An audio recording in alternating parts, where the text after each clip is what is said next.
Sebelumnya, jangan lupa like, subscribe, dan nyalakan lonceng notifikasinya ya. Selamat menyaksikan. Assalamualaikum warahmatullahi wabarakatuh. Halo semuanya, saya Mutia Salsabila, jurusan Ekonomi Islam dari kelompok KKNDR 155 UIN Sumatera Utara dengan dosen pembimbing lapangan Bapak Dr. Mustafa Kamal Rokan, SHI, MH. Dampak pandemi COVID-19 terhadap bisnis Islam dan solusinya di Indonesia. Apa itu COVID-19? Coronavirus adalah kumpulan virus yang bisa menginfeksi sistem pernapasan.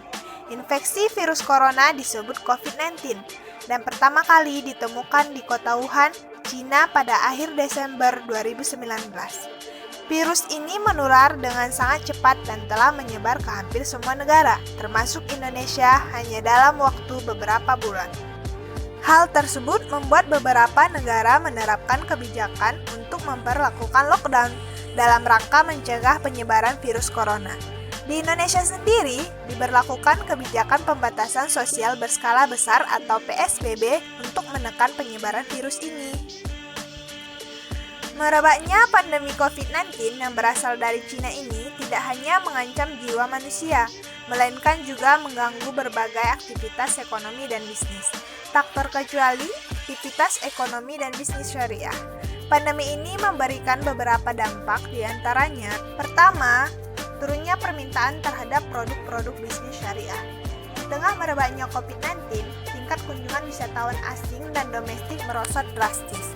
Penjualan paket-paket perjalanan wisata termasuk wisata syariah juga berkurang.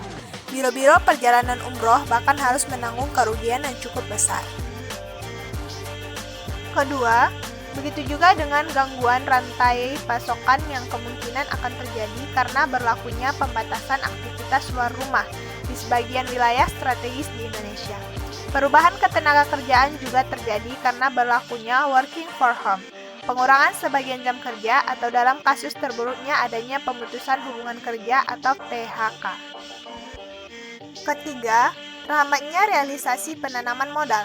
Ketidakpastian yang tinggi di tengah merebaknya COVID-19 kemungkinan akan memaksa para investor untuk menunda atau bahkan membatalkan sebagian rencana penanaman modal mereka pada tahun 2020.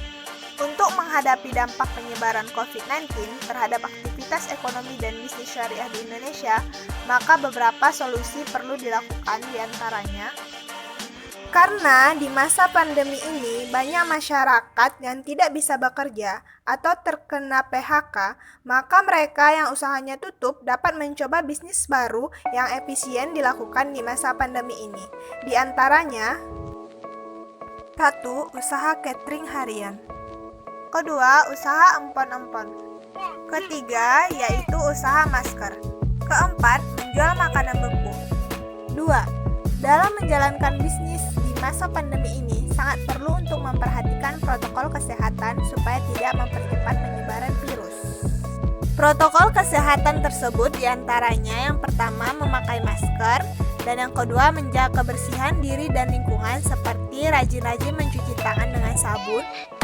Cara cuci tangan, basahi tangan dulu pakai sabun, lalu telapak tangan, punggung tangan, sela-sela jari mengunci, putar ibu jari, ujung tangan, bilas air mengalir, pergelangan tangan, selesai. Yang ketiga, memaksimalkan potensi dana sosial Islam. Sebagai negara dengan populasi muslim terbesar, umat Islam dapat memberikan peran terbaiknya melalui berbagai bentuk atau model filantropi dalam ekonomi dan keuangan syariah. Bisa dengan memaksimalkan potensi dana sosial Islam yang dikelola oleh organisasi pengelola zakat, infak, dan sedekah, lembaga pengelola wakaf, dan lembaga keuangan mikro atau Baitul Mal wat Tamwil. Pemberdayaan dana zakat, infak, dan sedekah dapat dimanfaatkan untuk membantu usaha-usaha yang terkena oleh imbas pandemi COVID-19. Agama Islam telah mengajarkan bahwa ada beberapa cara menghadapi berbagai persoalan yang terjadi, tak terkecuali COVID-19. Di antaranya, yang pertama, perbanyak istighfar. Allah berfirman dalam Quran Surah Nuh ayat 10-12, yang artinya istighfar mendatangkan ampunan. Setelah itu Allah memberikan kebaikan dari negatif menjadi positif, dari keburukan menjadi kebaikan, dan ketakutan menjadi kenyamanan. Kemudian yang kedua, tingkatkan keimanan dan ketakwaan. Allah berfirman dalam Quran Surah Al-A'raf ayat 96, bahwasanya keimanan dan ketakwaan penduduk sebuah negeri mendatangkan rezeki dari langit dan dibukakan dari bumi. Dan yang ketiga, perbanyak sedekah atau bangun kedermawanan sosial. Obatilah sakitmu dengan sedekah, artinya dengan banyak bersedekah. Jika tidak sakit, maka Allah akan menolak bencana dan sakit dari orang yang banyak bersedekah. Dan yang keempat, banyaklah berzikir. Rasulullah mengajarkan salah satu zikir pagi dan petang, yaitu aku berlindung dengan nama Allah yang bersama namanya tidak ada sesuatu di muka bumi dan di langit yang bisa membahayakan, dan Dia maha mendengar lagi maha mengetahui, sebanyak 3 kali, melainkan tidak ada sesuatu yang membahayakannya. Hadis riwayat Abu Daud Al-Tirmizi. Bagi umat muslim di Indonesia dan seluruh dunia, pandemi COVID-19 merupakan tantangan sekaligus ujian untuk dihadapi. Kita harus senantiasa memohon perlindungan kepada Allah Azza wa Jalla sebelum kita juga wajib untuk menghadapi peristiwa ini. Kita harus meyakini bahwa setiap kejadian di alam semesta ini merupakan atas izin Allah dan sudah selayaknya kita memohon perlindungan kepadanya.